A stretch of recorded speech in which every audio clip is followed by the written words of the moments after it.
नरेंद्र मोदी जी और नीतीश कुमार जी का नेतृत्व जिस राज्य को मिल रहा, डबल इंजन की सरकार ने बिहार में विकास की नई ऊंचाइयों को छुआ। जब लोग तुलना करते हैं जंगल राज वर्सेस कानून राज की, तो स्पष्ट तौर पर दिखता है कि बिहार की जनता अपने विकास की रफ्तार को थमने नहीं देगी, निरंतर जारी रखेगी और निरंतरता के लिए, बिहार की बेहतरी के लिए एनडीए की सरकार को बनाने का मन बनाया है। लंबी कतारें जो महिलाओं की पोलिंग बूथ पर देखी गई, वो फिर एक बार विश्वास दिखाता है कि महिलाओं ने, युवाओं ने, बुजुर्गों ने नरेंद्र मोदी जी, नीतीश कुमार और 5 पांडव जो एनडीए के गठबंधन के, उनमें अपना विश्वास व्यक्त किया है। इस बार की जीत रिकॉर्ड जीत होगी, जो 15 साल पहले की रिकॉर्ड को भी पछाड़ देगी।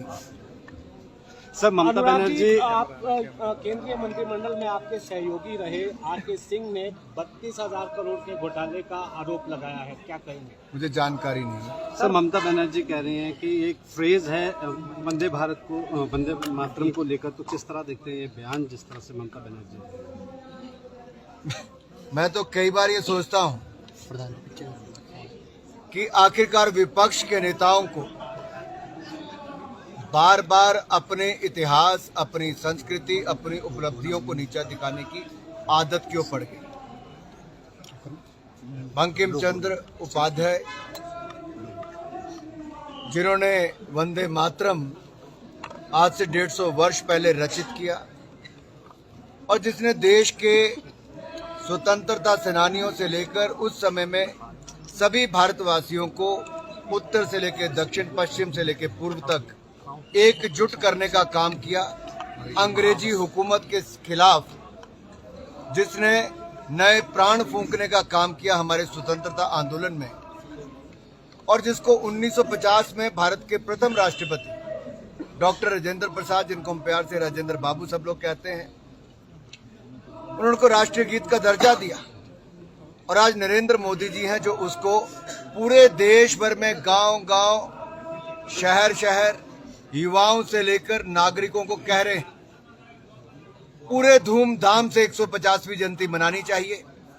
आज की पीढ़ी को विकसित भारत बनाने के लिए फिर एक बार वंदे मातरम की क्या भूमिका हमारे स्वतंत्र संग्राम में रही, उसको जानना चाहिए और इससे प्रेरणा लेकर हम सब आगे बढ़े, मोदी जी के नेतृत्व में भारत को विकसित राष्ट्र बनाए। मुख्यमंत्री जी आरोप लगा रहे हैं कि प्रधानमंत्री खुद यहाँ का दौरा करके गए, 1500 करोड़ रुपए की घोषणा करके गए, लेकिन अभी तक नहीं मिला है। और अगर भाजपा के नेतृत्व में भी केंद्र के पास जाना है इस मदद लेने के लिए, तो चलने के लिए तैयार आप पिछले 3 वर्षों का इतिहास उठाकर देखिए, जब से आपदा आई, एक बार नहीं अनेक बार मोदी सरकार ने दिल खोलकर हिमाचल प्रदेश की मदद की।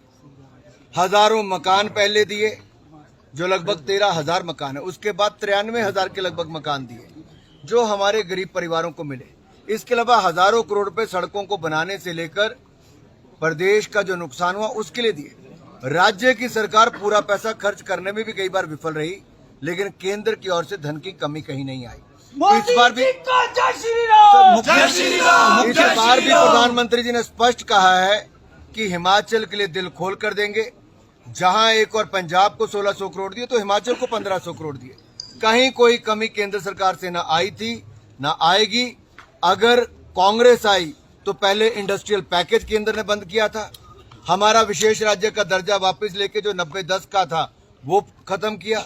लेकिन नरेंद्र मोदी जी से किसी ने मांग नहीं की थी, उन्होंने हिमाचल प्रदेश के लिए विशेष राज्य का दर्जा भी दिया, 90-10 की रेशो को वापस लागू किया और उसके बाद हजारों करोड़ रुपए भाजपा की सरकार हो या कांग्रेस की सरकार हो, कभी कोई कमी नहीं आने दी। 3 सरकारें आपने उनके समय देखी, पहले वीरभद्र जी की, जयराम जी की, अब सुक्खू जी की। कभी केंद्र से कोई कमी नहीं आई, ना ही आगे कोई कमी आएगी।